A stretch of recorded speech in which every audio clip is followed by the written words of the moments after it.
Got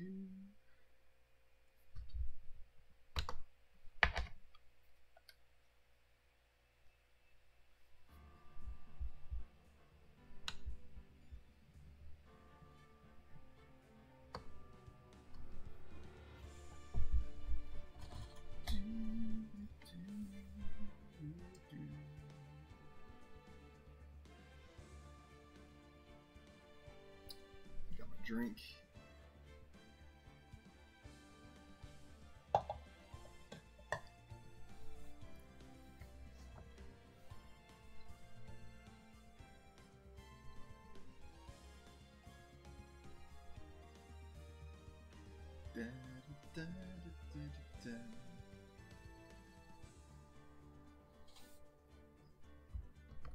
All right,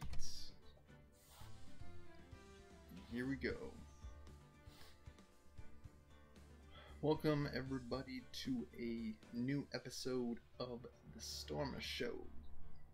I'm your host, Stormer. Alrighty, guys, we have a new episode, guys and gals. We have a new episode of Phoenix Wright for today. This will be episode 3. Thank you all for joining me for this series, and we might be experimenting a little bit with the stream format. I got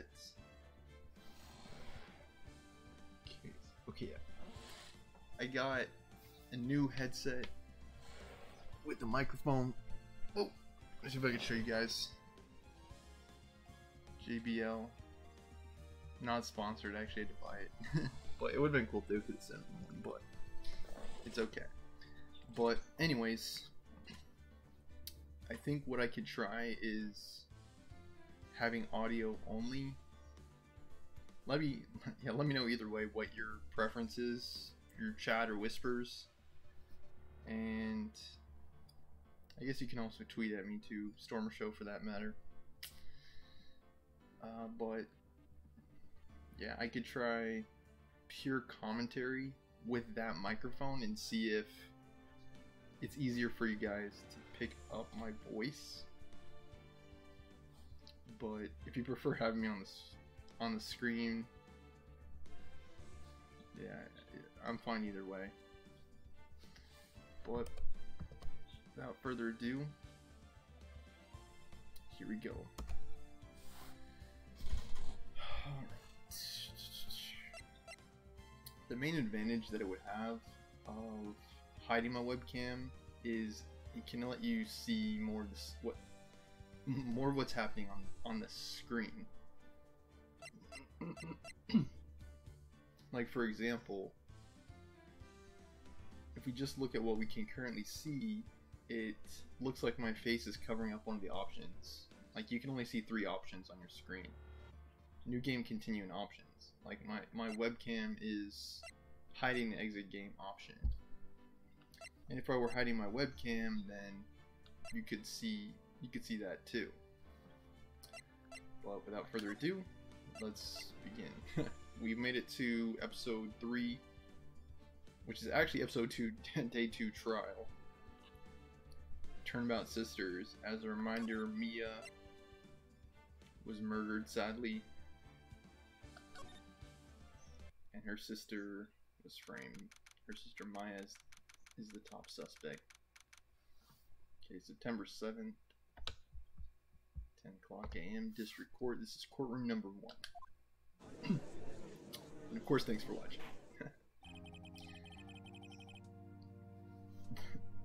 I guess my main motive for getting that headset was so that way you all could hear my voice. Because I'm one of those guys that tends to have a voice that is difficult to pick up, especially if you're not used to the sound of my voice. So, like, a microphone can help me get around that by making it easier for you to hear, basically. But check. Yeah, it looks like it's fine now. Alright, here's the judge. Court is now in session for the trial of Miss Maya Fey. Okay, we haven't seen this guy before. This is Edgeworth. I think he's the fancy lawyer dude who became a lawyer at 20 years old. Let me see if I can find a voice for him. The prosecution is ready, Your Honor. The defense is ready, Your Honor. Miles Edgeworth. I'd better not show any signs of weakness today, or he'll be on me in an instant. Yeah, no pressure. Mr. Edgeworth, please give the court your opening statement. Thank you, Your Honor. The defendant, Miss Maya Fey, was at the scene of the crime. The prosecution has evidence she committed this murder. Right, but just because she was there doesn't mean she did it, okay? And we have a witness who saw her do it. The prosecution sees no reason to doubt the facts of this case, Your Honor. I see. Thank you, Mr. Edgeworth. Let's begin, then. If we may call our first witness, Your Honor. The prosecution calls the chief officer at the scene, Detective Gumshoe.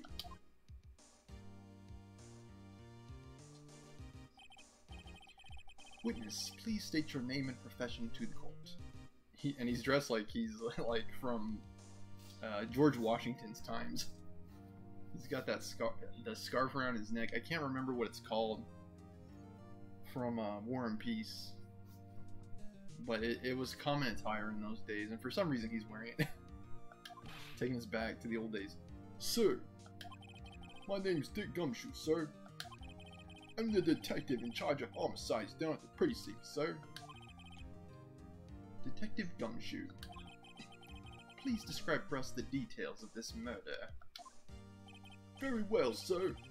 Let me use this floor map of the office to explain. The body was found by this window here. And the cause of death? Loss of blood due to being struck by a blunt object, sir. The murder weapon was a statue of the thinker found next to the body, sir. It was heavy enough to be a deadly weapon, even in a girl's hands, sir. But could Maya swing it with enough force to murder her sister? And perhaps more importantly, why would she? You have no motive. The court accepts the statue as evidence. They're still calling it a statue. Phoenix knows it's a clock. Actually, there's a clock in the head. We learned that in the previous trial. Floor plans. The murder scene, the Fay and Company law offices. The floor plans have been added to the court record. Now, detective. Yes, sir. You immediately arrested Miss Maya Fey, who was found at the scene, correct? Can you tell me why? Yes, sir. I had hard evidence she did it, sir. Detective Gumshoe. Please testify to the court about this hard evidence. This is witness testimony pertaining to Maya Fey's arrest. Detective Gumshoe's testimony. As soon as the phone call came in, I rushed to the scene. There were two people there already. The defendant, Ms. Maya Fey, and the lawyer, Mr. Phoenix Wright. I immediately arrested Ms. Maya Fey. Why? I need a witness account describing her. The witness saw Ms. Maya Fey at the very moment of the murder. You don't have any way of knowing that, though. I don't think that's true.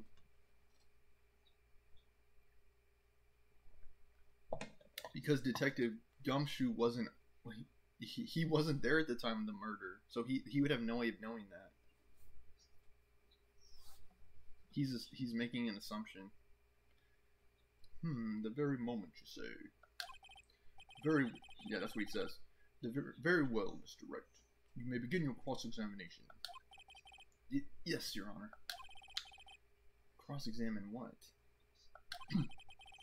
couldn't see a single contradiction in that testimony. Ding!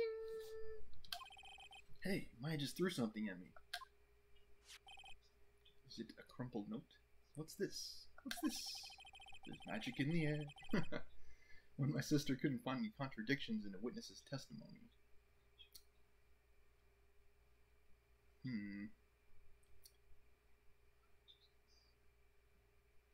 Oh, I see.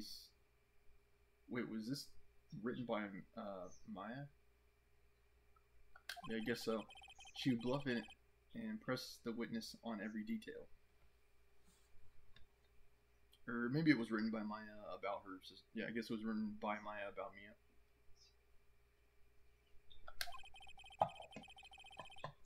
The witness always slips up and says something wrong.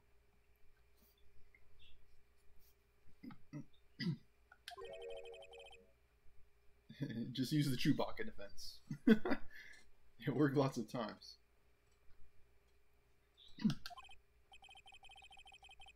I should have expected Maya would know some of her sister's tricks. I think the reason for this is like because if you ask them a few different times about the story, they're bound to change some details around. And if and when they do, then you know that that's where they're making stuff up. If they can give the exact same account multiple times, it's less likely that there were lies or inconsistencies in the story. Alright, let's give this a try. Something the matter? No, Your Honor. I'd like to begin my cross-examination. Okay, this is the cross-examination about Maya Fey's arrest. As soon as the phone call came in, I rushed to the scene. Let me check my evidence collection real quick here. Just as a quick reminder, Maya's cell phone, let's see. Okay, if I check it gives me the, what's this called? The, the log. It gives me the phone conversation. At September 5th, 9:27 a.m., Maya hears from Mia. Mia, what's up? You haven't called in a while. Mia says, well, actually, there's something I want you to hold on to for me. Again, what's it this time? It's a clock. It's made to look like that statue of the thinker, and it tells you the time. I should probably tell you now. The clock isn't talking right now. Huh? It's not working? That's lame. I had to take the clockwork out. Sorry. I put some papers inside it instead. Papers? Is that the evidence then? I'll leave that one up to your imagination. See you tonight at 9. So are those the papers that Maya threw at Phoenix? I think so, actually. I think so. The tip and trick. Okay, so there's the autopsy report. She died at 9 p.m. on the 5th of September. Death was instantaneous.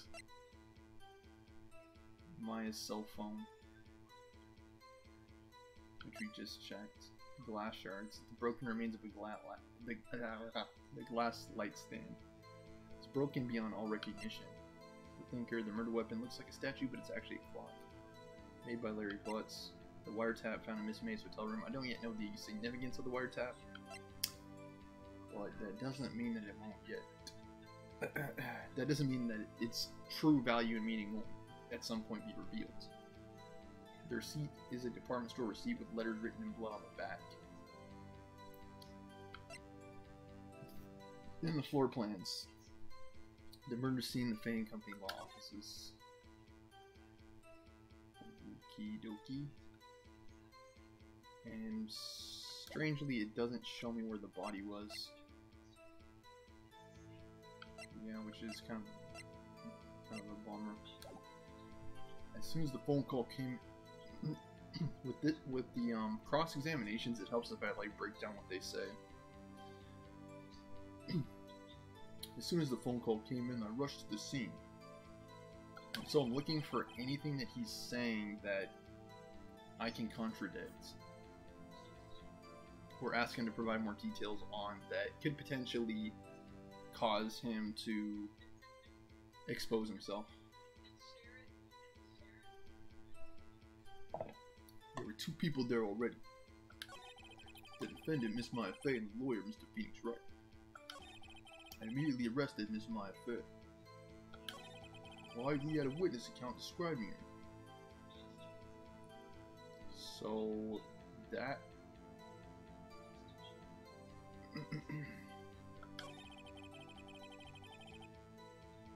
the witness saw Miss Maya Fey at the very moment of the murder. So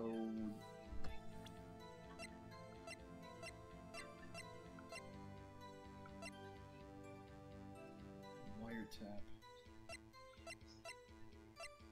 So that right there is an inconsistency, because Gumshoe. Hey Jalen. Hopefully, hopefully I'm seeing your chat when it occurs. But hi Jalen, thank you for watching. Okay. Alrighty, so we've already seen an inconsistency in his story, because he says that there were only 2 people there on the scene at the time of the murder, Maya and Phoenix. But that's not true if there was a witness who saw her. Yeah, that's not true. So that, yeah. I just need to figure out which one of these pieces of evidence corresponds to that. Let me check the floor plans again.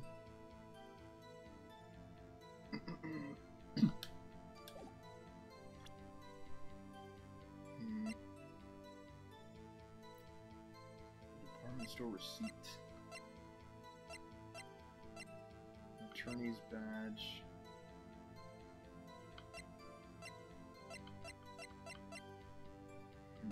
Yep. Let's see if he can finish his testimony, and then I'll see what I can cross-examine. The witness saw Miss Maya Fey at the very moment of the murder. I can't see a single contradiction there. I just have to take Maya's advice and press him on anything suspicious. As soon as the phone call came in, I rushed to the scene. Am I seeing everything on screen too? No, I'm not. There's a key at the bottom. Options, press, and present. Press is left bumper.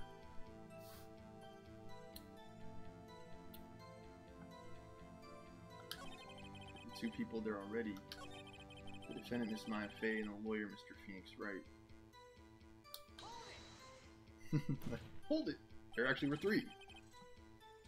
Are you absolutely sure it was us? Listen, pal, your dumb act will only get you so far. With the funky hippie clothes and your spiky hair, you 2 stand out like suspicious people at a crime scene. Alright, Lieutenant Surge. He does have a point about her. She is pretty unmistakable. I should pick my points to press with a little more care. I immediately arrested Miss Maya Fey.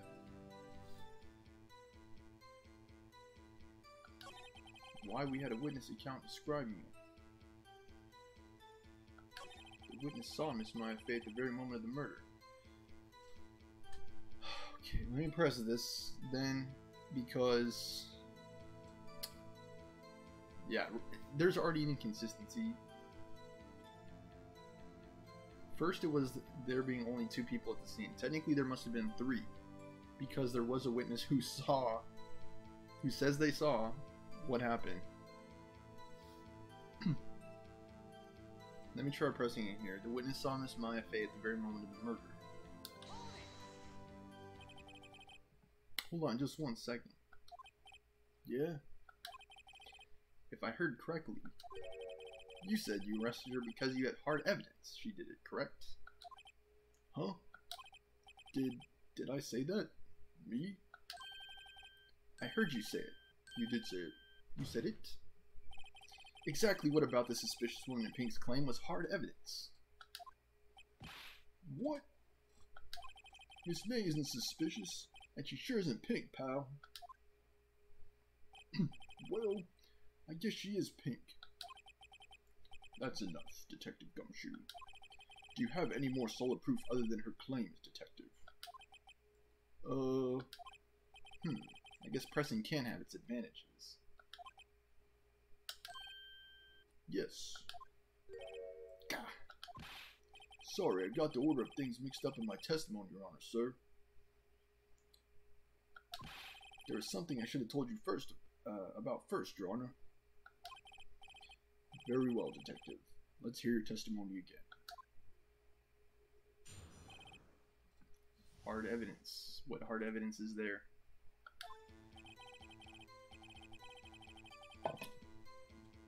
After securing the suspect, I examined the scene of the crime with my own eyes.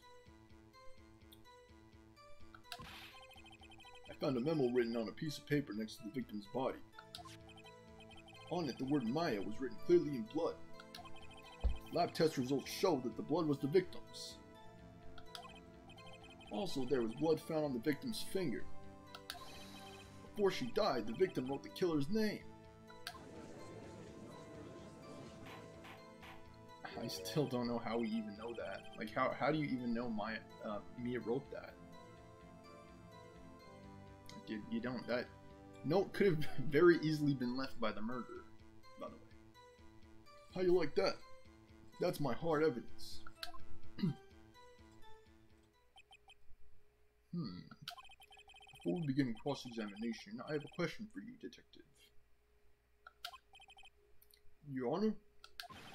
Why didn't you testify about this vital piece of evidence the first time? I know. I'm real embarrassed I forgot to tell you about it, Your Honor, sir. Try to be more careful. Very well. The defense may begin its cross-examination.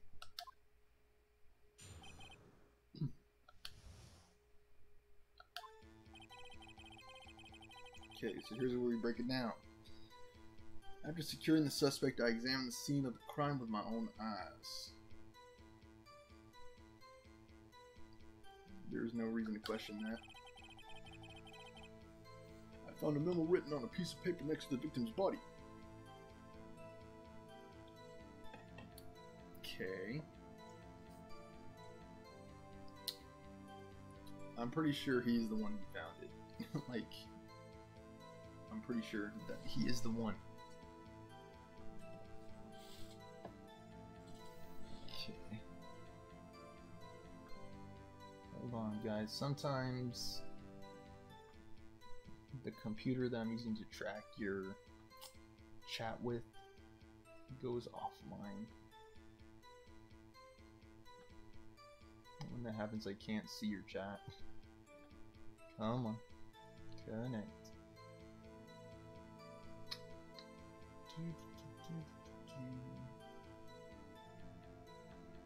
Let me try to disconnect. Reconnect.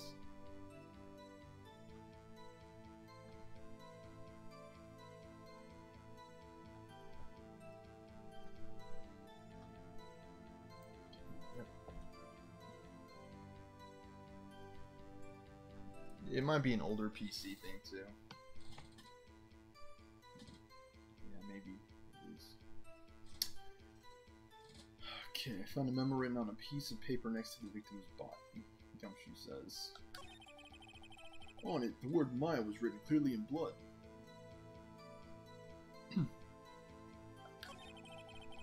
Lab test results showed the blood was the victim's. Also, there was blood found on the victim's finger.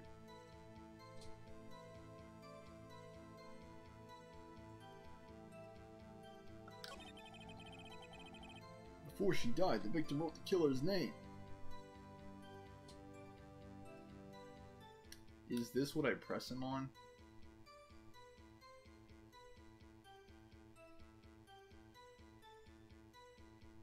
Let's see what else he says. That's his whole testimony. Okay. There has to be a contradiction in there somewhere. Let's find it. I'm pretty sure it's the killer's name. is the contradiction. After securing the suspect, I examined the scene of the crime with my own eyes. Found a memo written on a piece of paper next to the victim's body. On it, the word Maya was written clearly in blood. Lab test results showed that the blood was the victim's.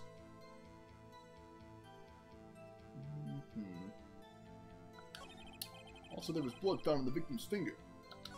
Before she died, the victim wrote the killer's name. Detective Gumshoe. Do you get a lot of cases where the victim actually writes the killer's name? Sure, it happens all the time in books and in movies. It might not have been the killer's name at all.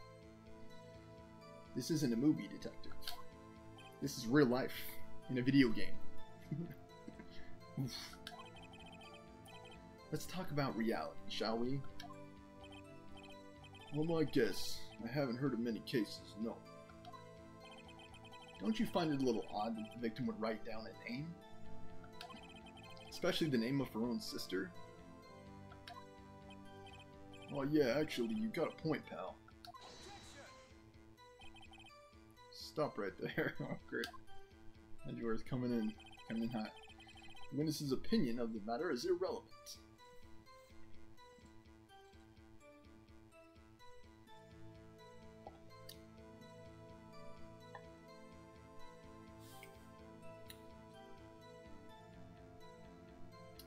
Why is Edgeworth offering this as a rebuttal? I'm not sure, but let's see where he goes. The facts are clear. The victim wrote down the name of the accused.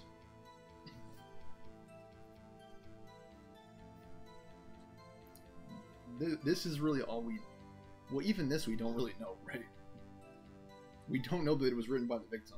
It could have just as easily been written by the murderer.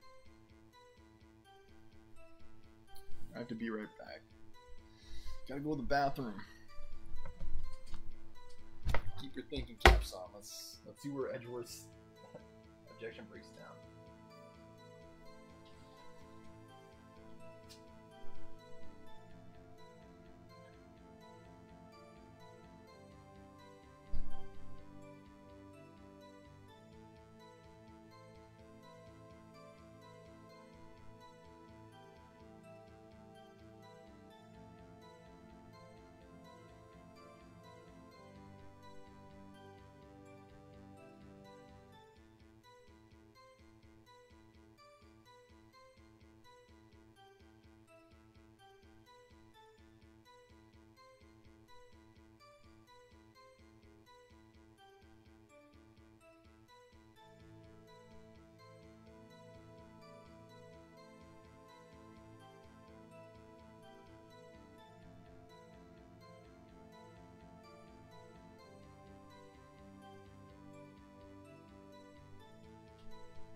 I'm back.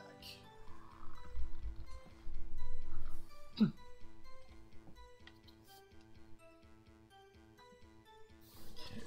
The facts are clear. The victim wrote down the name of the accused.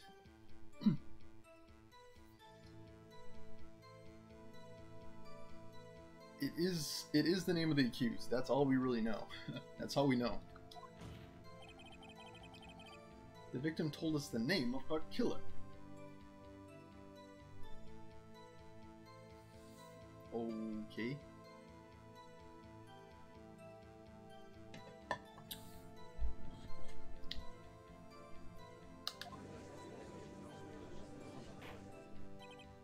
Order! Order! That didn't go so well. That's right. What he said.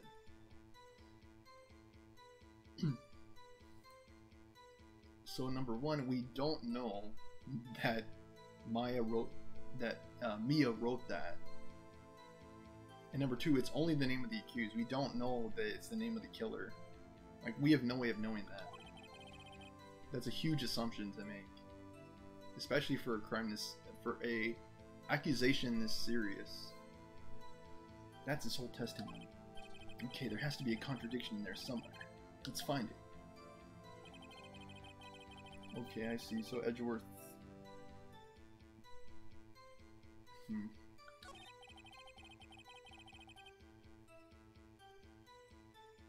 Found a memo written on a piece of paper next to the victim's body.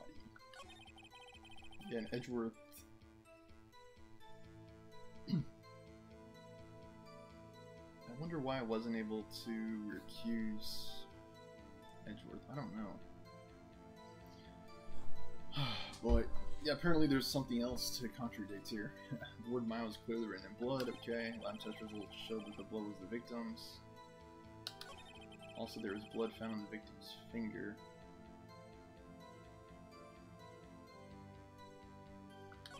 Before she died, the victim wrote the killer's name. Okay.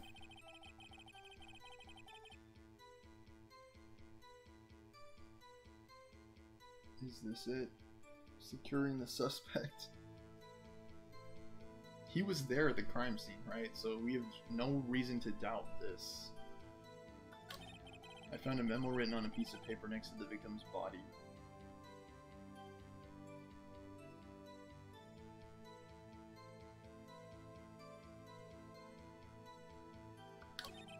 On it, the word "mile" is clearly written in blood.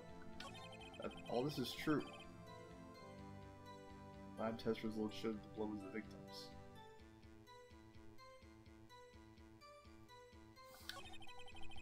There was blood found on the victim's finger.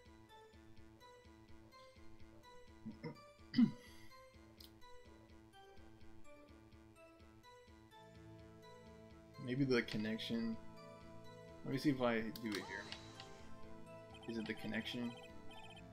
On which hand was the bloody finger, detective? The right hand. She was right-handed. Ha ha ha, nice try. Uh-oh, I guess it wasn't too hard to see what I was getting at there.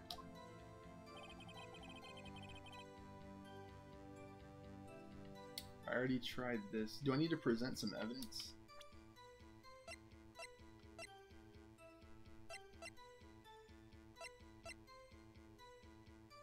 Wiretap.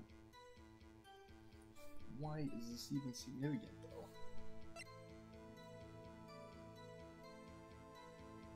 Department store receipt.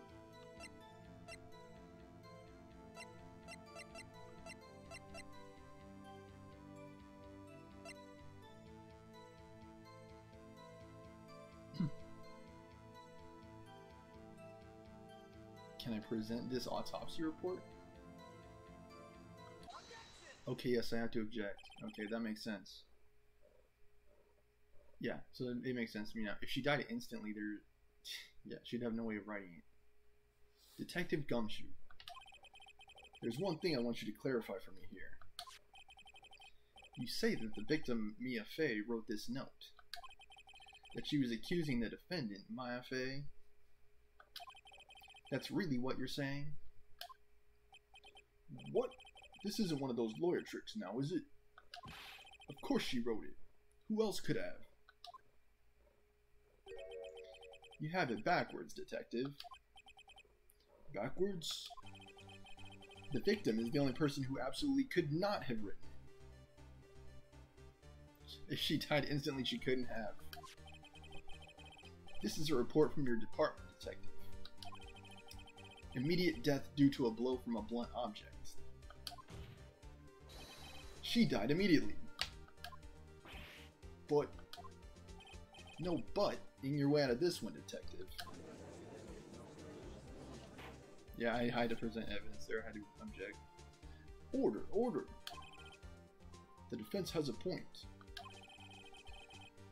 Someone who died immediately wouldn't have had the time to write anything down.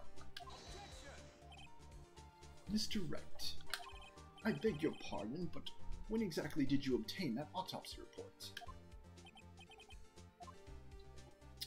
When? The day of the murder, the day after the murder, I forget. I believe it was the day of the murder. Does it say on the autopsy report? No, it actually doesn't. I believe it was the day of the murder. pretty sure it was the day of the murder. You're wrong there, pal. We didn't write an autopsy report till the day after. Oh, right. The prosecution's point being that autopsy report is outdated, Your Honor. What? What does that even matter, Edgeworth? A second autopsy was performed yesterday at my request. Okay, it's gonna have a bunch of baloney in it. Death was almost immediate due to a blow from a blunt object. But there is a possibility the victim lived for several minutes after the blow. I received these results this morning. It's like, really, I'm playing with an incomplete deck of cards. No way. Your Honor, it's quite easy to imagine that the victim did have time to write mine. That is all. Okay, you 1800s looking guy. I see. Damn you, Edgeworth. I should have known you'd have something up your sleeve. How did he obtain that, by the way? If I didn't have access to it. Why, Mr. Wright, you look shocked. Something you want to say? I can say you're a sham, Edgeworth. The detective's a sham, or I'm a sham.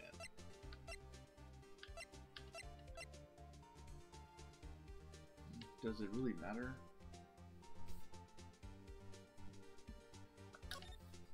Cast down the detective. Detective Gumshoe, you're a sham. How could you give me a faulty report? Exactly, like, why am I giving it false or misleading information? Huh?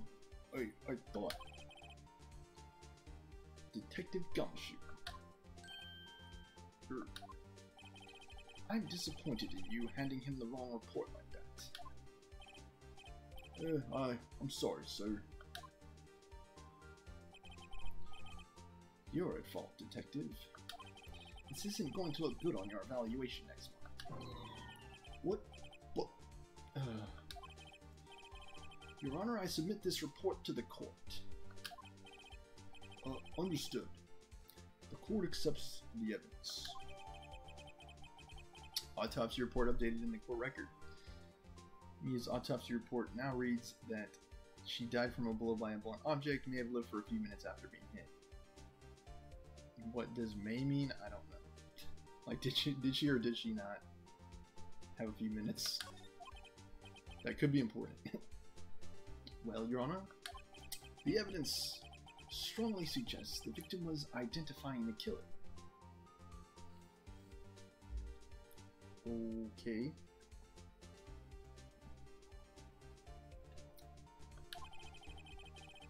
I suppose that's the obvious conclusion, yes. Darn, this isn't good. The prosecution would like to call its next witness. This poor innocent girl saw the murder with her own eyes. Let the witness, Miss April May, take the stand. Exactly what part of her is innocent? Yeah, she's something, alright. Yeah, she's something. Okay. Witness, your name, please. April May, at your service. Okay. Order. An introduction should not require any reaction from the crowd. The witness will refrain from wanton winking. Ah, yes, Your Honor. I'll try to do like a Harley Quinn voice for her. This is not good. She's already captured the heart of every man in this courtroom. Tell us, where were you on the night of September 5th when the murder occurred? Gee, I was like in my hotel room. Teehee. I checked in right after lunch. And this hotel is directly across from Bain & Co. offices. That's right, big boy. Okay. Please testify to the court about what you saw. Alright, now here's her testimony. I gotta break it down. It was like 9 o'clock at night. I looked out the window, you know. And then, oh, I saw a woman with long hair being attacked. The one attacking her was the mousy girl sitting in the defendant's chair. Then the woman, like, dodged to one side and ran away. But that girl, she caught up to her and she hit her. Then the woman with the long hair, she kind of slumped. The end. That's all I saw. Every little bitsy witsy. Ding. Okay, Harley. Well, Your Honor, I see. It is a remarkably solid testimony. I don't see a need to trouble the witness any. Wait, Your Honor. Yes, Mr. Wright? What about my cross-examination? I thought the witness's testimony just now was quite firm, didn't you? Mr. Wright, I understand you were Miss Mia Fey's understudy, were you not? You must know her techniques well. Her cowardly way of finding tiny faults in perfectly good testimonies. Hey, how dare you? Well, Mr. Wright, will you cross-examine the witness? You got that right. I'll gladly proceed with the cross-examination. Only because I have a feeling Edgeworth doesn't want me to. She has to have some weakness. Very well, you may begin the cross-examination. I have a funny feeling that it's the wiretap. It was like 9 o'clock at night. I looked out the window, you know. I may need to take a look at my evidence. The updated autopsy report doesn't have the time of death. Interestingly. What up, Board Fox? Alright, thank you, Board Fox. Sorry you can never stay. Have a good night. Sleep well. Okay, and you can always catch the VOD too, by the way. Board Fox or Jalen if you can't stick around. Okay, so yeah, the autopsy report doesn't have the time of death on it anymore.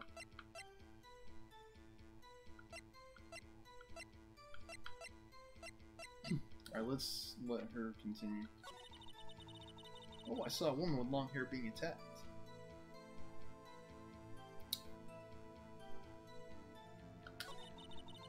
The one attacking her is the mousy girl sitting in the defendant's chair.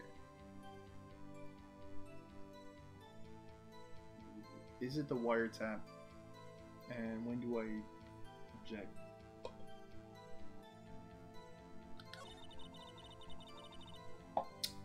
Then the woman like dodged to one side and ran away.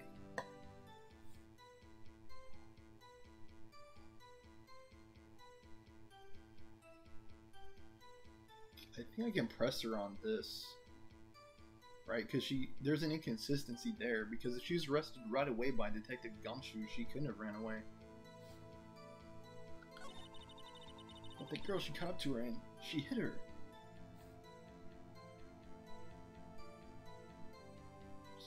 Yeah, there's definitely something funny. That's it. Nothing really jumps out as a contradiction. There's got to be something in there somewhere. Maybe I better just press her on the facts a bit. Okay, she looked out the window at 9 o'clock at night. She saw the one with long hair being attacked. The one attacking her was the girl sitting in the defendant's chair. And the woman like dodged to one side and ran away. I think this is what I press her on.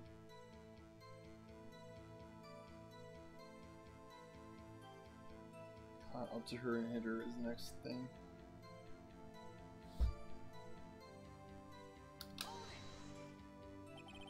She dodged? Dodged what? Well, the attack. Please continue your testimony.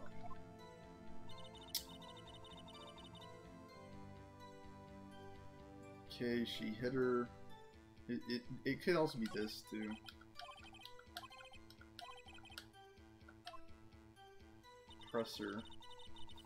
1 o'clock at night.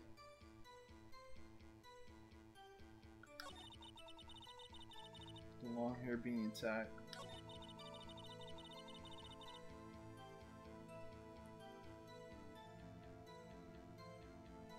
Is this what I pressed her on? The one attacking her was the girl sitting in the chair. Maybe I should just try and see what it does. Hold it. How do you know she was the defendant? Well, you know. She had a girlish physique. Women know these things.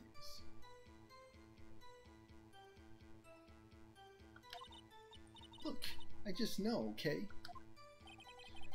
There's only one person at the scene of the crime with a short, girlish figure. The testimony is bulletproof, Your Honor. He's right.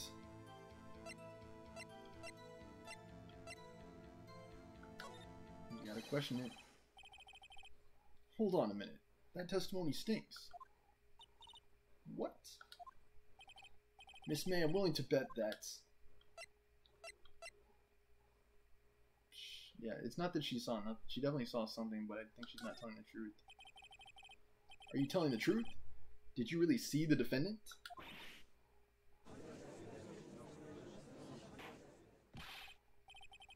Mr. Wright, what's the meaning of this? Sometimes people do this too, where it's like you can't remember things clearly, and because of that you make up a story basically. And people don't always do this intentionally. Sometimes they just they saw the person who committed the crime, but they didn't get a good enough picture of the person's face, and so they just like they mistake it for someone else. Like that's happened a few times in the past where it's like, oh, I thought it was him, but it was actually the other guy because you didn't get a good enough look at him. Yeah, and that's why DNA is so good to have.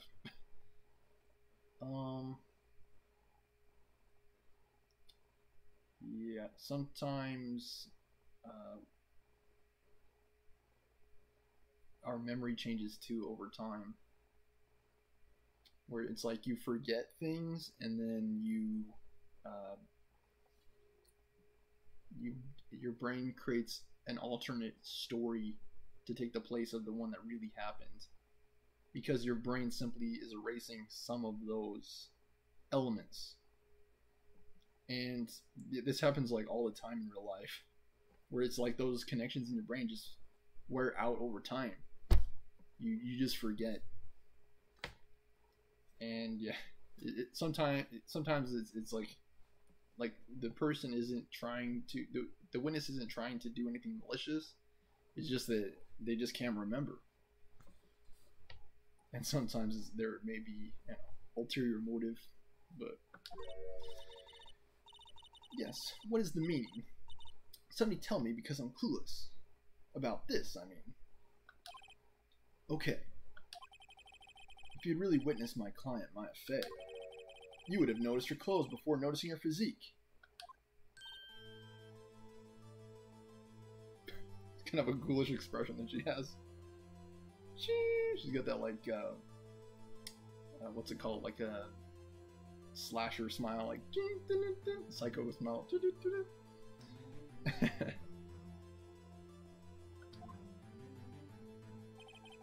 No one wears clothes like this on a daily basis except her.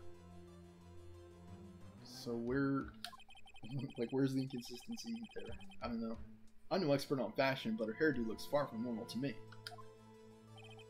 However, the witness's testimony mentions neither of these things. The testimony is bogus. But still, we don't know if she was dressed that way the night of the murder. She was, Your Honor. I saw her. And so did Detective Gumshoe. What do you say to that, Miss May? Wow. What are you trying to say, you mean lawyer? I saw what I saw. I just didn't think all the trifling little details were necessary, Doc. Miss May, the court would like to remind you to please omit nothing in your testimony. I'm sorry, Your Honor. I'll be a good girl, I promise. Your testimony again, if you would. Damn, I almost had it. She's gonna get another check. Another chance. I did see everything, I did. The victim, the woman, dodged the first attack and ran off to the right. Then the girl in the hippie clothes ran after her. And she hit her with that weapon. I saw it. I did. That clock, the kind of statuary clock. The Thinker, I think. The Thinker, I think I'm monk. Well, does the accuracy of my report not startle you? T? I see. I only wish you'd been so detailed from the beginning. Please begin the cross-examination.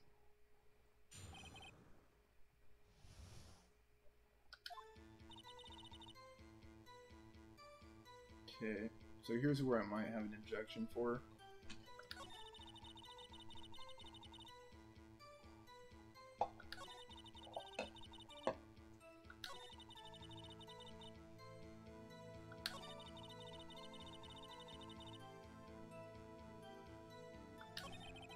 Her previous testimony must have been what Edgeworth wanted her to say.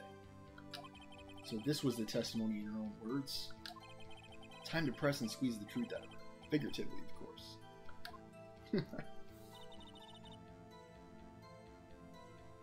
Alright, so it's telling me that I need to press her again.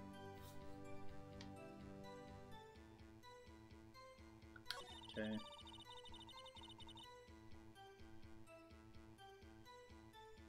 She dodged the attack.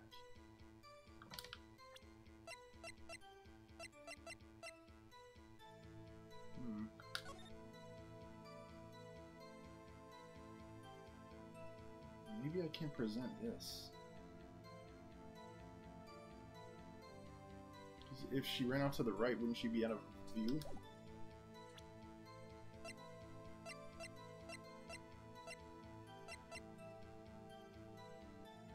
Broken remains of a glass nightstand. How and why is that significant? I don't know.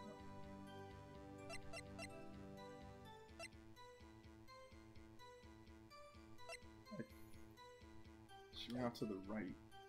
Let me try to press her here, and if that doesn't work, I think I'll try to object using the floor plan. Is that right? As in your right? As you looked from the hotel? Which hand do I hold my knife in again? Right. It was my right hand, right? Satisfied, Mr. Wright? Please continue.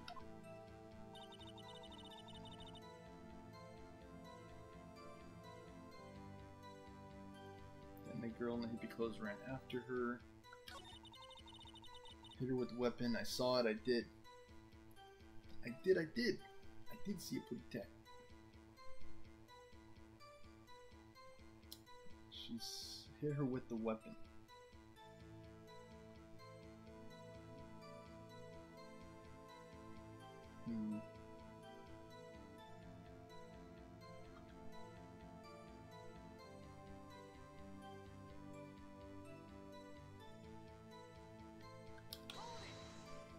Hold it.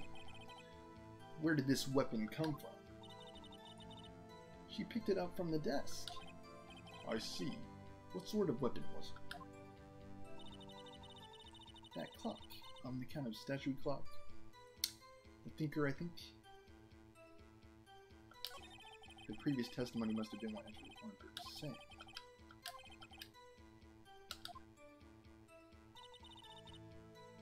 She saw everything. Maybe try pressing here.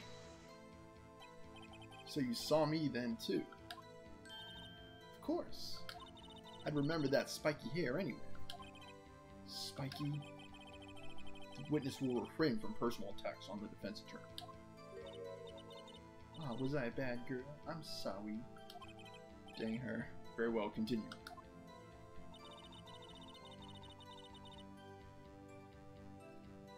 think I might have to eject here. So I pressed her on this.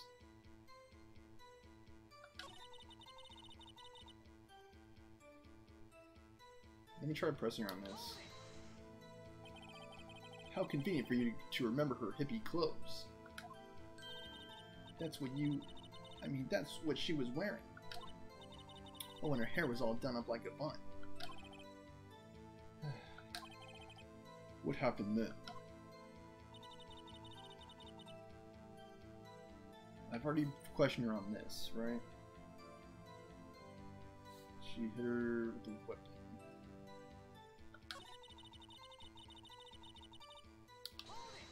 Statuary clock. Clock? Didn't this come up in another testimony recently? Well, don't look so sour, Mr. Lawyer. You can't win them all. No, but I have a feeling I'm onto something now. That clock. The statuary clock.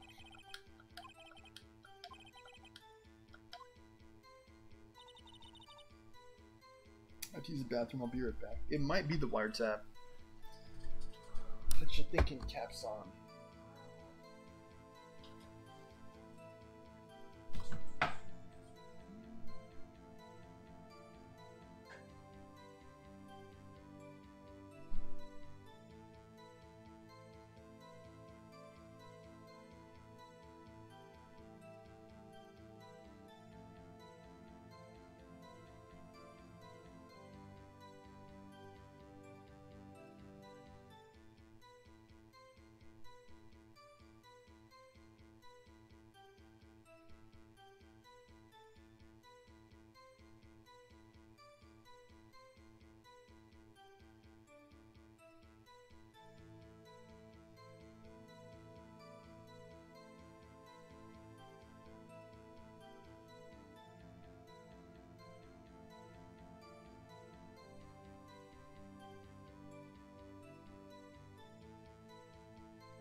Let me try to object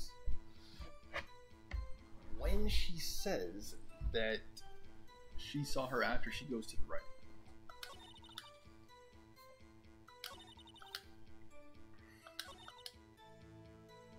Okay, object.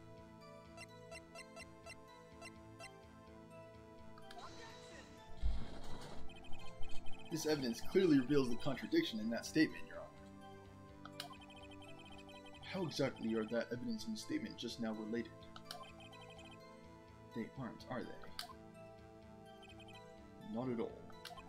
Mr. Wright, please think the facts over before making accusations. I don't think that won me any points with the judge. Oh, great. So that's a bad thing. Okay.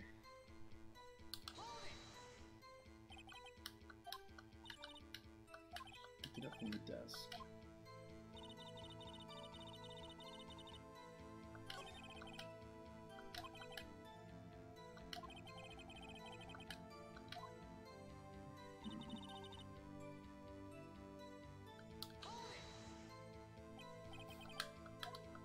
Okay, that.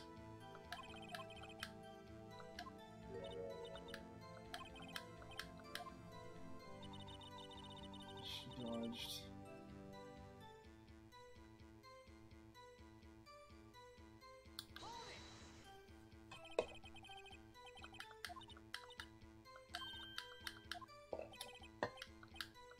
Okay, right hand. I've already questioned her on this, right?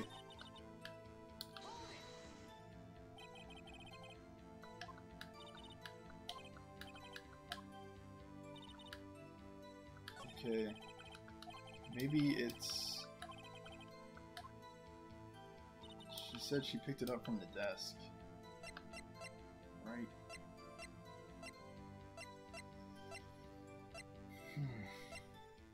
Let me check. I have have a funny feeling that the floor plans have something to do with it. But the problem is I can't object with the wrong piece of evidence. So she picked it up from the desk, she says.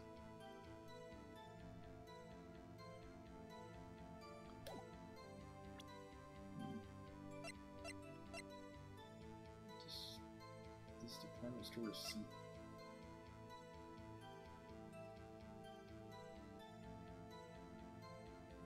The wiretap. Why is this significant?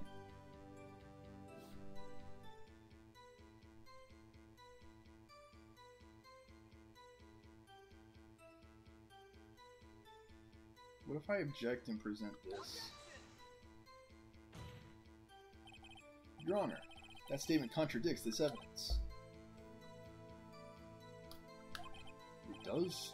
I don't see anything contradictory. Huh? Really? Objection overruled. Try to think before you make accusations, Mr. Wright. Whoops, that didn't go so well. Yeah, I'm freaking lost this time. Okay. He says squeeze the truth out of her, so I assume that means I need to press her. But it's not clear on what. Like, I've already pressed her on everything.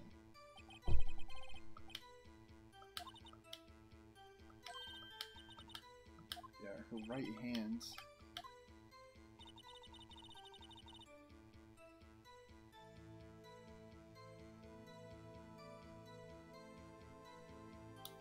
The girl in the hippie clothes.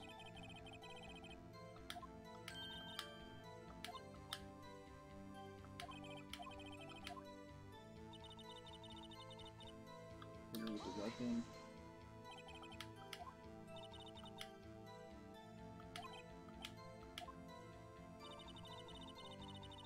Is it the case that she can't see back there?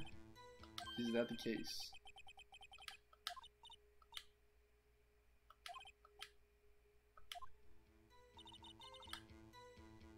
The statuey clock. Can I object with the actual statue? Is that going to do anything? Let me see what it does. Miss May, what you said just now was quite revealing. Revealing? Oh, you'd like that, wouldn't you? Naughty Mr. Lawyer. You just said that the statue of the thinker was a clock. But there's no way of knowing that just by looking at it.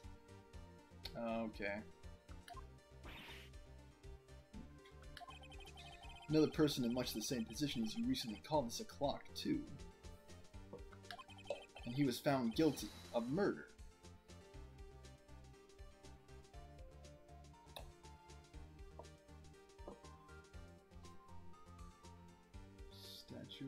That is a clock.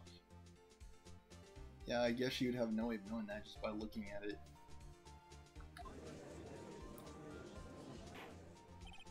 Order, order! Miss May, can you explain how you know that this was a clock? Oh, her. The witness saw the murder with her own eyes. That's all that's important here. The defense is trying to confuse the issue with trivial concerns. Yes, yes, of course. You will withdraw your question, Mr. Wright. Objection! The questions are all I have, Your Honor. And as you may recall, I've caught murderers with these questions before. Well, only once. Objection sustained. You may continue to question the witness. That was close. If you stopped me there, the trial would be over. Huh? What? So what happens now? What happens now is you answer my question. How did you know it was a clock? What? That's because I heard it. Yes, I heard it say the time. So, you've been to the law offices of Fay & Co. No! Hey, I didn't say that. Why would I go there? I heard it from my hotel room, hee hee. The law offices of Fay & Co., where the murder took place, is very close to the hotel. She could easily have heard the clock. Well, Mr. Wright, are you satisfied? No, Your Honor. I can't give up now. I'm not satisfied because she couldn't have heard it or it couldn't have rung.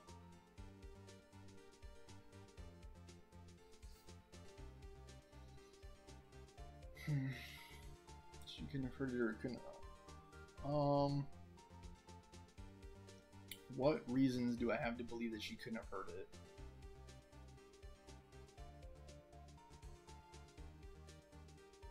I'm pretty sure it's not it couldn't have rung, because it could have rung, right? That is in the realm of possibility. I think it's less possible that she heard it.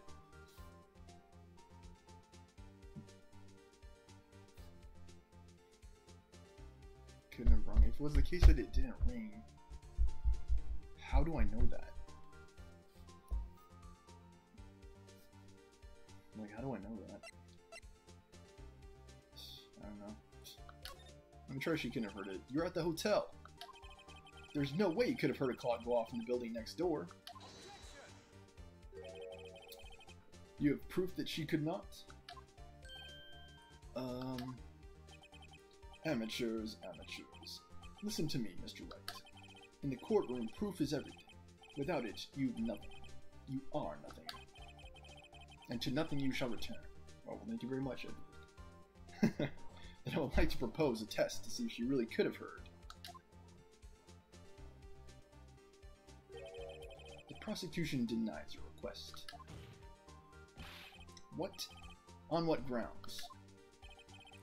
This is a trivial matter with no direct bearing on the case at hand. Indeed.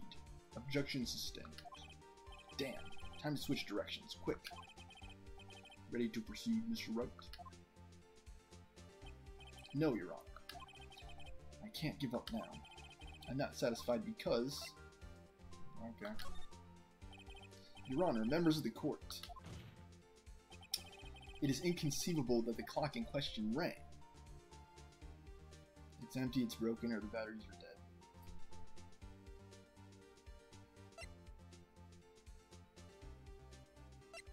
Let me take a look at my evidence. Can I use this phone? Phone home, phone home.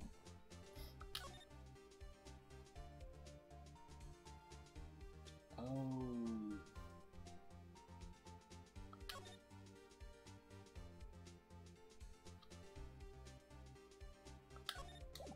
Okay. It's broken. It's not working. I think it's broken. That clock's busted. You think? Just look at it. Your Honor, please. Examine the clock. Oh. See anything interesting, Your Honor? Well, I'm not sure I would call this broken, but I doubt it could ring. This clock is missing its clockwork. It's quite empty. Mr. Wright, would you care to explain to the court the meaning of this? It is as you can see. The clock was empty. It couldn't have rung. Therefore, this witness is a big, fat liar. Fat? Well, Miss May? Tisk, tisk. Quite a show you put on for us, Mr. Wright. He knew the clock was empty. Somehow, he knew. I'm afraid you've forgotten one thing, however. Indeed, the clock is empty. As you say, it can't ring. However, we must ask, when was the clockwork removed? If it was after the witness heard the clock, then there is no contradiction. I have to look at the timestamps. That's true. That is a possibility. The clock might have been emptied after she heard it.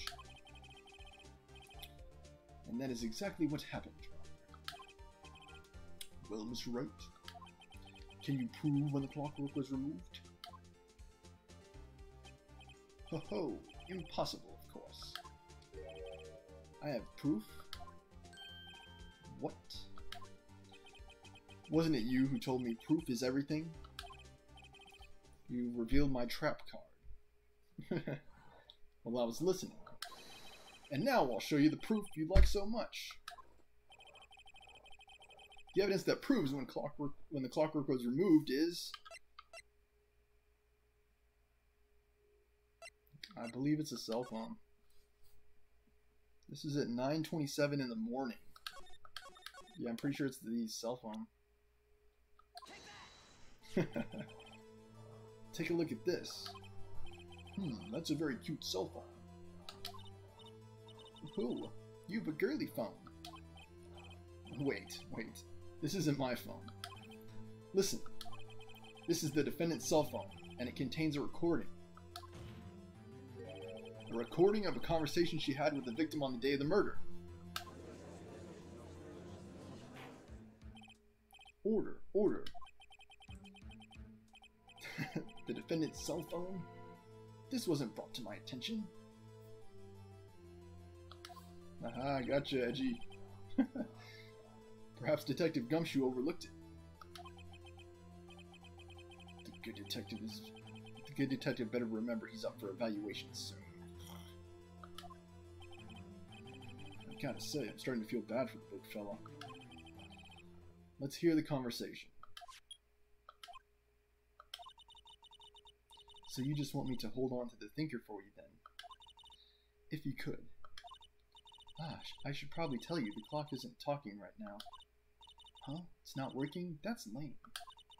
I had to take the clockwork out, sorry.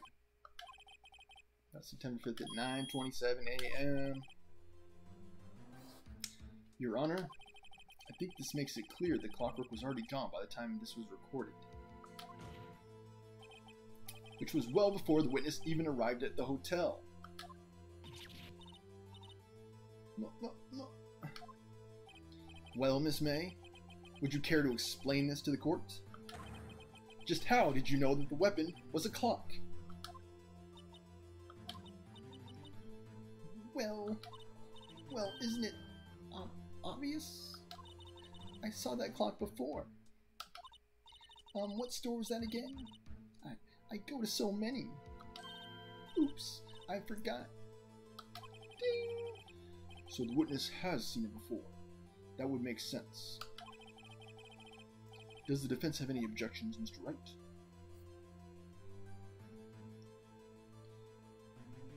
Okay, so she says she saw it before in the store.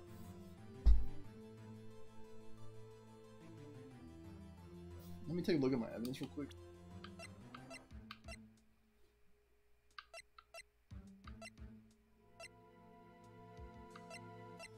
This freaking wiretap has got to come in here somewhere.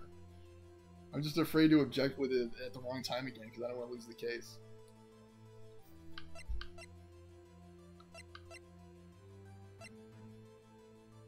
She says she saw it in the store.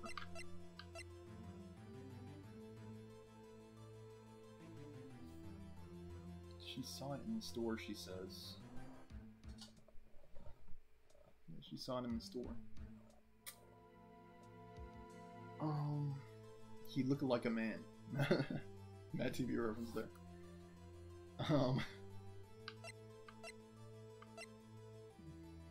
It's a department store receipt. Letters written in blood on the back.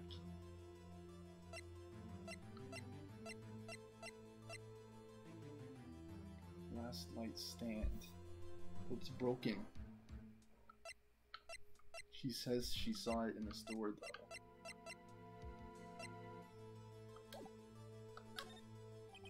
The witness claims she has seen it before, but this directly contradicts a piece of evidence already submitted to this court. I'm not seeing the connection yet. Well then, let's see it. Please produce this evidence that would prove the witness had not seen this clock before.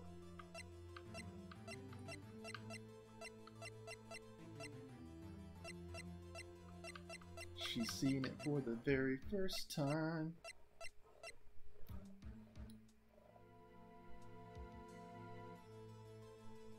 Oh, okay. Because it could not have been sold in the store. Because it's made by Larry. If it was made by Larry, unless he's mass producing them, it's not the case. And I believe in the previous episode he told us that he's only made 2 of them. It's simple. This clock was never in any store, ever. Exactly, it was made. What? A friend of mine made that clock. Only 2 exist in the world. And the one that isn't here is in police custody. Impossible. Everything is sold in stores. Not everything, Miss May, not everything.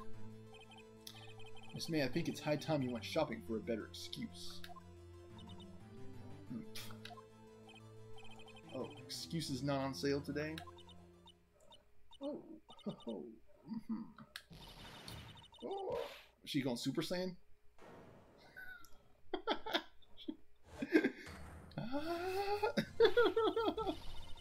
What's it to you, porcupine head? It looked like he's going Super Saiyan. That stupid clock doesn't matter, okay? She did it. And she should die for it. Die! Alright, we're gonna have to defend the client. Whoa! Let's not get ahead of ourselves. We still have procedures to follow. This is a court of law, and the witness will remain calm. Oh. There she full on went Super Saiyan. Ha ha ha.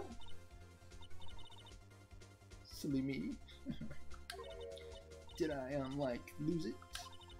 I guess I did.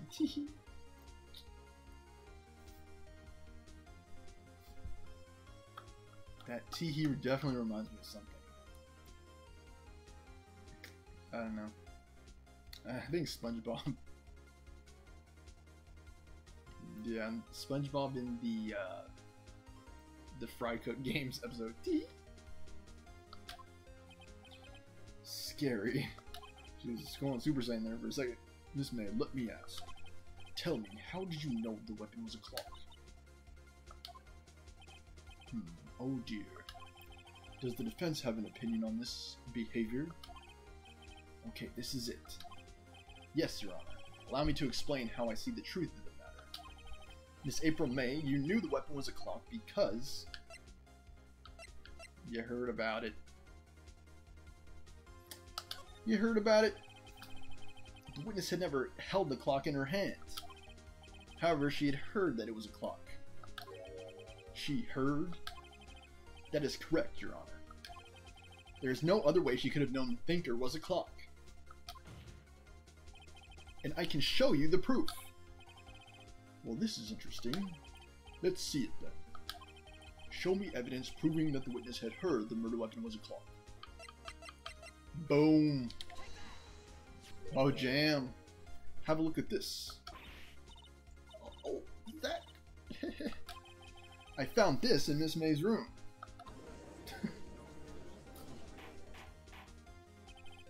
Are lawyers even allowed to do that kind of stuff? I don't know. Some of this is in lawyer gray area. Like, you go in the witness's house and you just collect things from a room. I think, yeah, even law enforcement need like search warrants for that kind of stuff. Although it's like, based on like what I saw in Lincoln Lawyer, it's like, I don't know, I think sometimes lawyers can get creative with how they get this kind of evidence. Mr. Wright, please explain to the court what this is. Miss April May, you were tapping the victim. Miss Mia Fey's phone, were you not? Oh. Your Honor, this is irrelevant. I'm not entirely sure that it is. Objection overruled. It troubles me that our witness was in possession of a wiretap. This is outrageous. Does the defense truly claim that the witness was tapping her phone? Absolutely. Even if that was the case, which it's not, you still have to prove one thing. Did the victim ever say that the weapon was a clock on the phone? Edgeworth.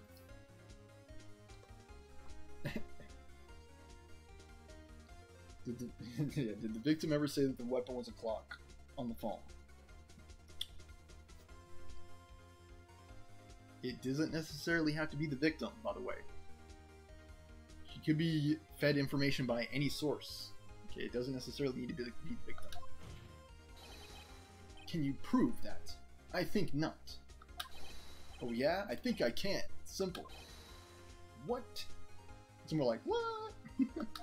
Say, what? Here's my proof. The proof that the victim said on the phone that the weapon was a clock is...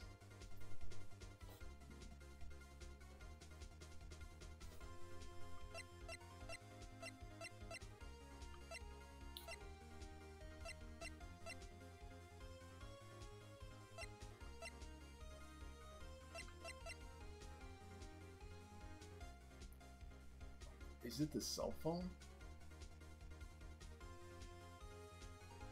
Is that the case? Is it possible that the pink lady was listening to this conversation the whole time?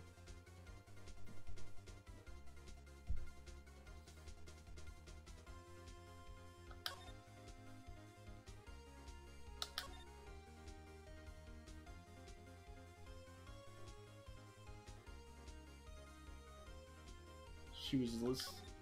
Is it the phone? But this is a cell phone, though. I just don't want to present the wrong evidence. Like that's all that comes down to. I don't want to lose the case on presenting the wrong evidence.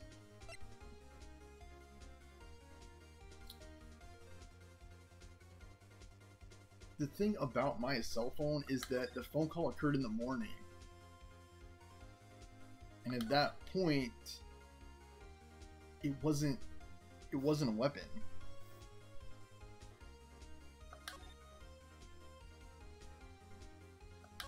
Yeah, it wasn't yet a weapon. The proof that she said on the phone that the weapon is a clock.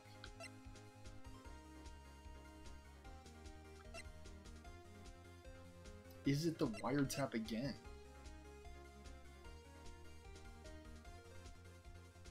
Do we have any way of listening to what happened? Do we have any way of listening to that wiretap? Or accessing any of the information on it? I don't know. Gotta use the bathroom again. Get back.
Okay, I'm back.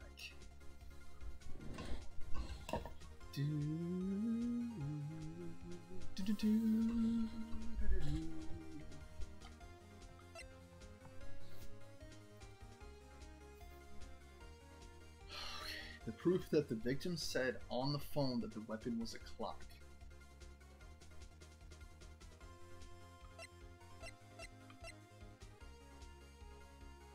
I wonder if I present this cell phone and then everyone just makes the connection that that is in turn the murder weapon. Let me try to present this cell phone, I think, and just see what happens.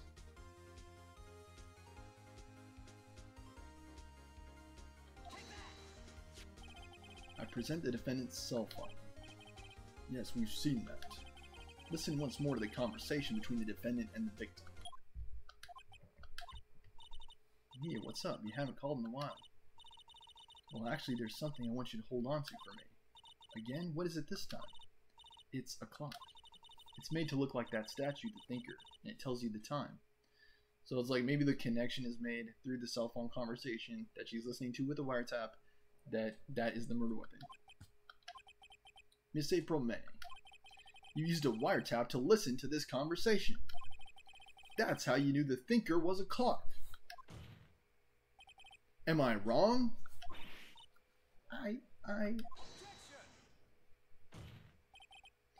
Your Honor, this is ridiculous.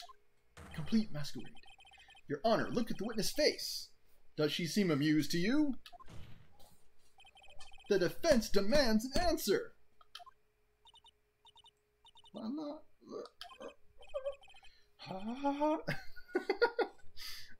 Witness, answer the question. Did you tap her phone? Miss May. Shut up, all of you. What gives you the right to talk to me like that? You lawyer.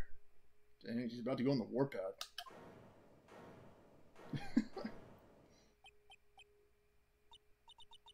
It's no fair. All of you ganging up on me like that. Oh, so I'm the bad girl. Is that it? Is that it? What? Just lock her up. Lock her up. The court's seen the real Mr. from me now. Lock her Super Saiyan self up. Now to deal the final blow. I so want to do this one. You did it, didn't you? You were the one who murdered her. She could not have, right? Because she was in her hotel room when she saw it. So how is that even possible? Unless she was in two places at once. I think why the wiretap's the better answer. Because there's no way she could have done it. There's just no way. Why did you tap her phone? Answer the question. Do I have to? Isn't this a murder trial? Isn't tippity-tapping or irrelevant? God, she's saying exactly what Edgeworth wants her to say. He's always one step ahead, but I won't let him win. Miss May, you were tapping the victim's phone. Doesn't that seem a little bit strange to anybody else? I hardly call that irrelevant. She was listening to it the whole time. She knew what was going to happen. While this court does not condone the defense's tone of voice, he has a point. Well, Miss May, do you have an explanation for the court? Can you prove you had nothing to do with this murder, even though you tapped her phone? Ha, I'd like to see you pull that off. Mr. Lawyer, I saw that evil grin. You were probably thinking I'd like to see her pull that off, weren't you? Damn, she's good. She can see right inside my head. Like a book. Well, you're not the first man who's thought of that. And of course, I can and I will. You can't be serious. No way. Way, I say. Way. When I assure you, I'm serious, Mr. Lawyer. Okay, so the killing happened... And why are you standing like that? Miss... What are you doing? So the killing happened at around 9 o'clock at night. Why, that's just when I was getting room service from that sweet bellboy. Room service? Iced coffee, I believe it was. Iced coffee, you know, like normal coffee but cold. Yes, we know. If you don't drink it quick, the ice melts and then you have regular cold coffee. Iced coffee? Think I'm making this up? Ask the bellboy. She gets around. Ergo, the witness was not on the scene at the time of the murder. Exactly. So it wouldn't have been like... I don't think it would have been a good idea to say, like, it was you! You did it! Because she wasn't... She might have had something to do with it, but She wasn't physically there, so she couldn't have committed the murder. She couldn't have committed it.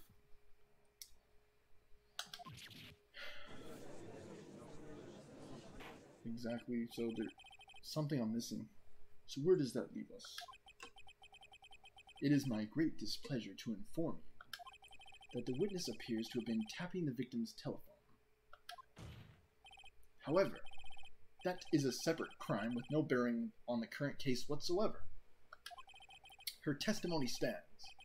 She saw the defendant, Maya Fey, commit murder.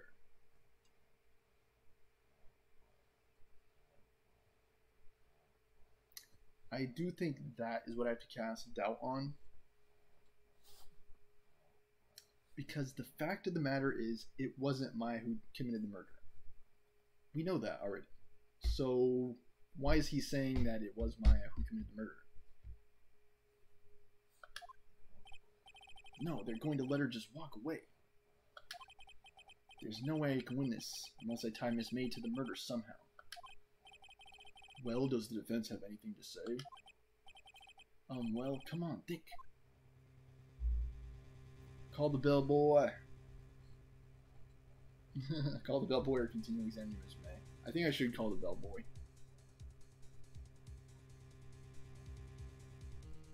See exactly what they were talking about at the time.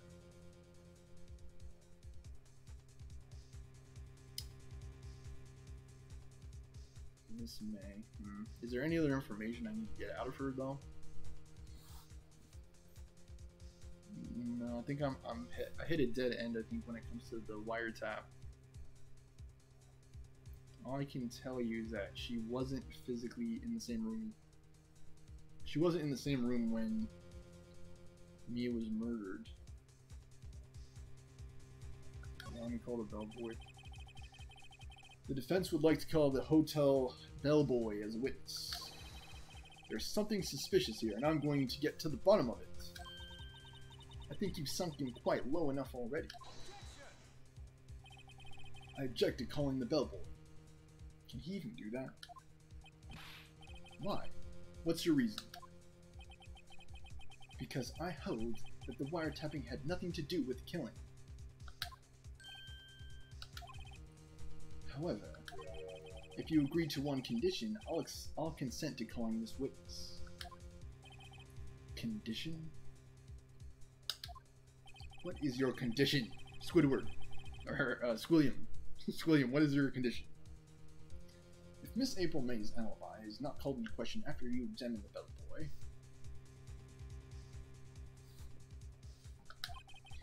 then you will recognize that Miss April May was not the killer. Thus, she is innocent. And thereby, you must also accept the verdict of guilty for Miss Maya Fey. That is my condition. I personally think it's too risky. I think it's too risky because I don't want my client going to jail for a crime she did not commit. I'd better find something suspicious in that bellboy's testimony. Otherwise, Maya will be declared guilty on the spot. What should I do? Give up. What happens if I give up? Am I really given no choice but to accept the condition? I think I'm given no choice. I don't even know why give up's an option. Like what? I think I just have to accept the condition. Alright, I've got nothing to lose except for, well, everything. Understood. I accept your condition. Fool. You fell right into my trap. Wait. Very well. The court calls the hotel bellboy to the stand. Remember, the burden is on the prosecution to prove that Maya did the crime.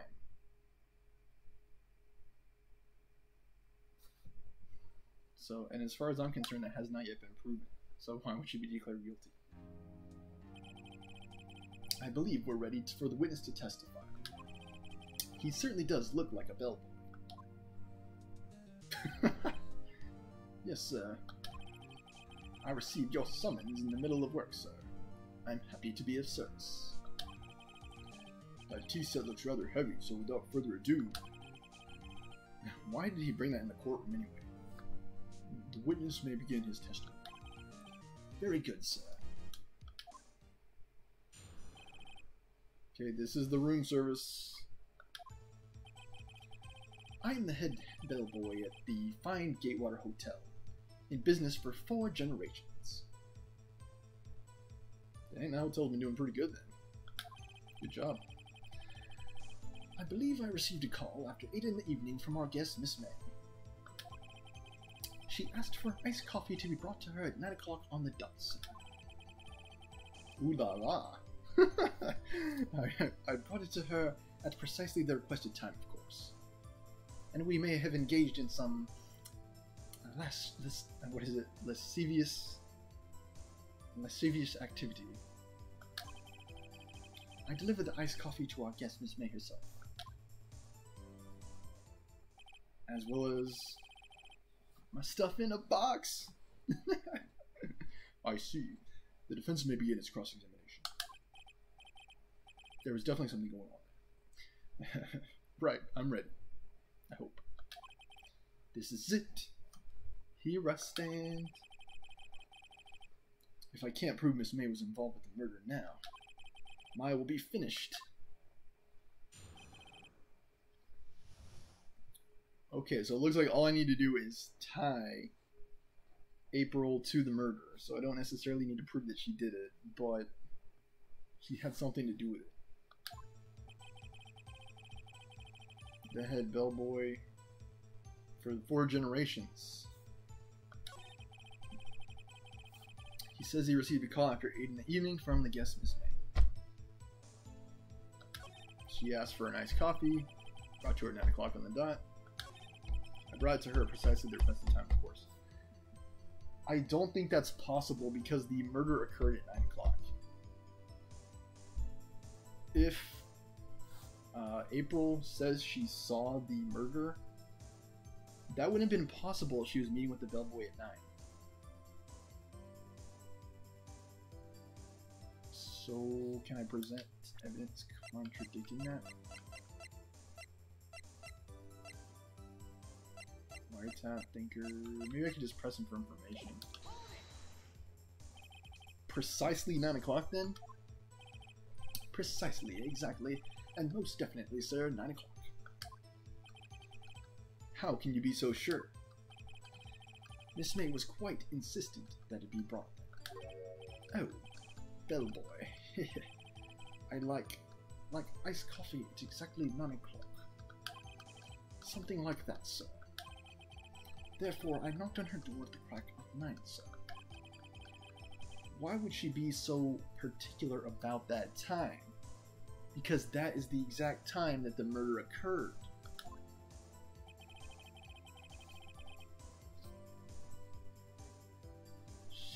He delivers the iced coffee to Ms. May herself.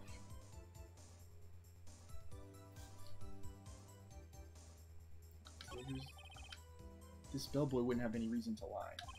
But I have to find something to use in his testimony. One more time. I'll press him until he spills the beans. Or his tea. Okay, there's nothing here to press. You received the call at 8 in the evening from Miss May. He does say he believes that you received the call, so maybe... Are you sure it was Miss May on the phone? Absolutely, sir. How can you be so certain? I checked Miss May in person, sir. Not only did I see her in all stunning radiance, but I also heard her voice. Okay, bellboy. And I saw them, and I... The point being, I remembered her quite well, sir. You were getting it on, weren't you? Admit it! You were doing it! And that is what prevented her from seeing anything that happened. Just what the... She asked for an iced coffee to be brought to her at 9 o'clock on the dot, sir.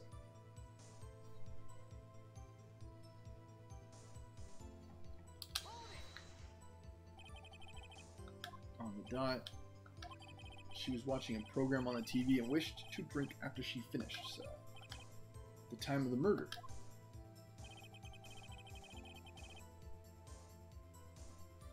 Can I object with evidence?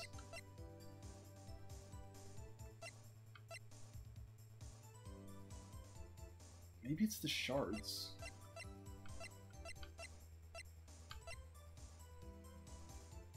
Let me look at these floor plans again. Okay. What am I missing? I'm definitely missing something, like...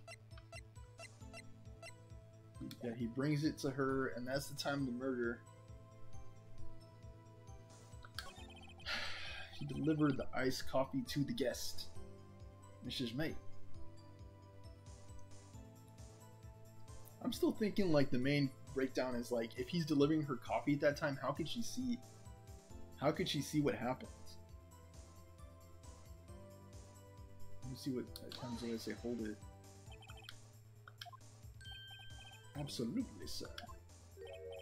Absolutely? Yes, sir. As in, so very absolutely, sir. It's an endearing mannerism of mine. How come you're so very certain? Well, when I brought the room service, sir, the guest, sir, favored me with an embracer, sir. Embracer? Is that French for embrace? Did you both do it? Tell the truth, bellboy.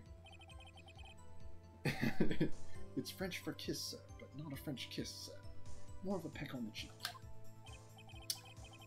Why would she have done that? I believe perhaps she was momentarily swayed by my prim demeanor, sir. It was a moment I shall never ever forget, sir.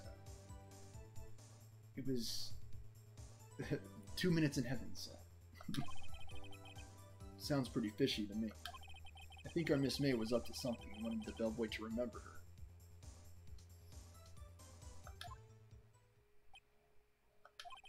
It's no good. There's nothing there. Is that it? Am I done for, Edgeworth? Tisk tisk, finally you understand.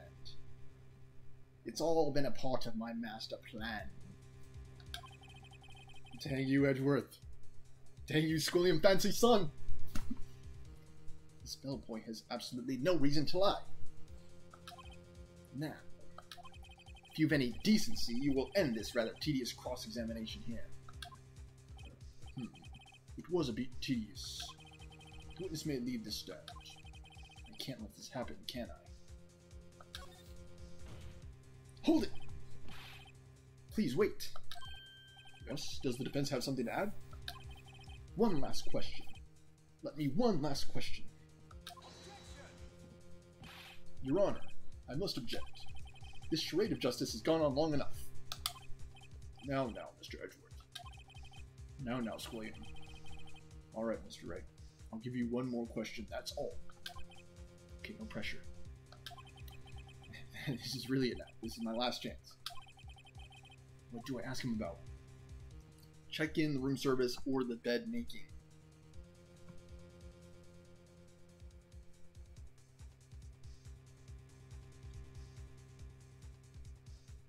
All he said is that he delivered coffee, right? That's all he said. So what does bed making have to do with anything? I think it's check-in. That's what I think it is. It's definitely check-in or room service. I don't want to do this wrong. Let me just say room service and see what happens. Tell me again about room service. Again, sir. At exactly 9 o'clock, I delivered room service to Miss May in room 303. The guest had requested iced coffee. $18 was the charge, as I recall. I see. $18? Doesn't that seem a bit expensive? Yes, well, iced coffee for 2, you know, and we don't skimp on the ice, sir. For 2, huh? Who was in there with her? Tell me! What did he say? What did you say? Rather quite. I have made a blunder, sir. Bellboy, tell us the truth now. Was someone else staying in Miss May's room? Who was there? I object. That was objectionable. Dang you, Squilliam. Objection overruled. The witness will answer the question. Yes, I see. Why did you not mention this in your testimony? Well, sir, you didn't ask. That's true. That's the sort of thing you're not normally supposed to mention. Yes, quite. Indeed. It was the good barrister there, Mr. Edgeworth, who... He asked me not to mention it if I wasn't specifically asked, sir. Oof. Gotcha, Edgeworth, buddy. You saw it all, didn't you? Didn't you? You fool. How could you throw me under the bus like that? I've done it. I've won. Miss April May checked into a twin room with a man. Correct? Yes, sir. Then, when you brought them room service, you didn't see that man in the room. That's right, sir. Your Honor, we have just learned of another person involved who may have been the murderer. In light of this new fact, I hold that it's impossible to judge the defendant. Wouldn't you agree, Mr. Edgeworth? Your hands in the cookie jar? And who, Mr. Wright? Who is this other person? Simple, it was...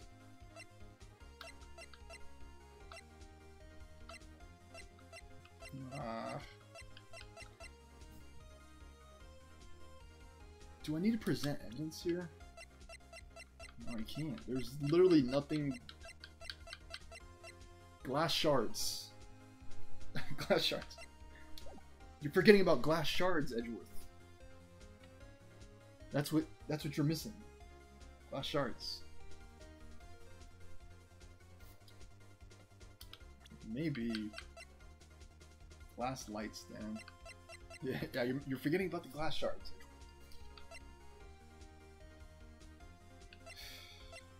She wasn't with herself, she was with someone else. And it wasn't the bellboy. The man who checked in with Miss May. Oof. Your Honor, as has been previously revealed, Miss April May was tapping the victim's phone. It was a phone that was being tapped, Your Honor. Yet Miss May herself has an alibi at the time of the murder. However, that does not clear the man that was with her. The bellboy saw no one else in the room at the time of the murder. My, what a convenient little setup, but it's too late. Too late? I suppose you'd like it if it was too late, wouldn't you? After all, it was you who hid the presence of the other man from this court. Oof. Upstart. Amateur. You're forgetting how we do it. In New England. You're forgetting how we get down with the British. These accusations are ludicrous. Enough. The court acknowledges the defense's argument. I expect the prosecution and defense to look into this matter fully. Am I understood? Yes, Your Honor. That is all today for the trial of Maya Fey. Court is adjourned. Are we going to have to go into day 2 then?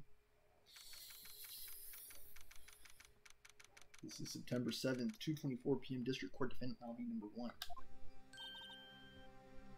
Mr. Wright, you were amazing in there. Thank you, Maya. Thank you very much. Really? I had a couple of tough nuts to crack, but we cracked them all right. I think I might be your newest fan. Oh, I was just doing my job, you know. Fighting for the innocent, you know. Then again, that other attorney was pretty cool, too. Squilliam Fancy Son. Huh? That face of his with his eyes wide and trembling lips. It sent shivers up my spine. Yeah, he's a worthy adversary, if you say so. So what happens with me? Do I get to go home now?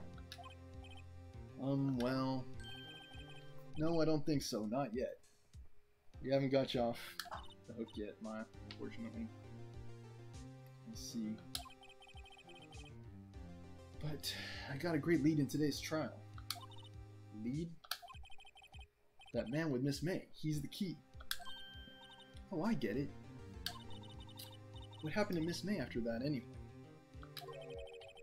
I heard they arrested her. I guess she's learning her charms won't work everywhere. She's probably at the detention center now. I may have to go down there later. Anyway, this case is far from closed. Yes, sir. I'm going to find out more about this man. Do you think he was the one who... Maybe so. Sis. Don't worry, I'll find him by tomorrow, I promise. I'm counting on you. Alright, Maya. I asked for a full record of April May's testimony. I thought it might come in handy during the trial tomorrow. But now that I have it, I'm not so sure. Most of her testimony was all lies. In fact, there's only one part that hasn't been stricken from the record. The victim dodged an attack, then ran to the right, but she was caught and struck. I don't know how much good this will do me at all now. Anyway, time to hit the pavement and do some investigating. Maya doesn't belong in that detention center, and it's up to me to set her free. Sheesh.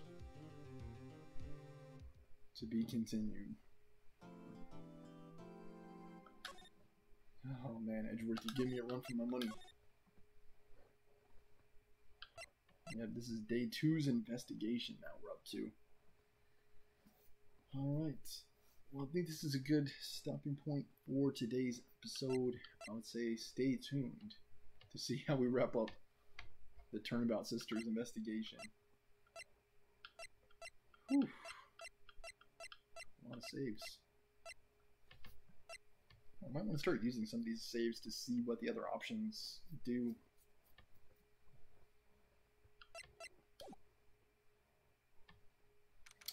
Well, join us next time.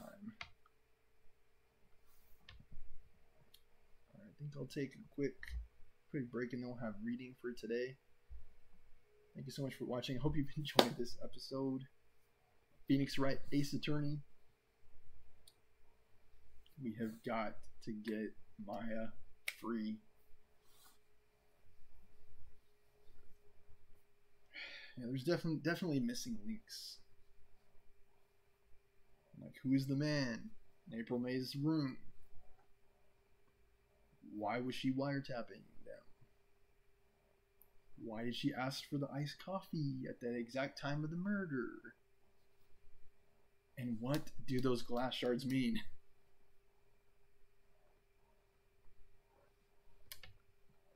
I'll have to figure out on the next episode. Phoenix Wright, Ace Attorney. Thank you for watching. I'm really gonna need a better intro and outro.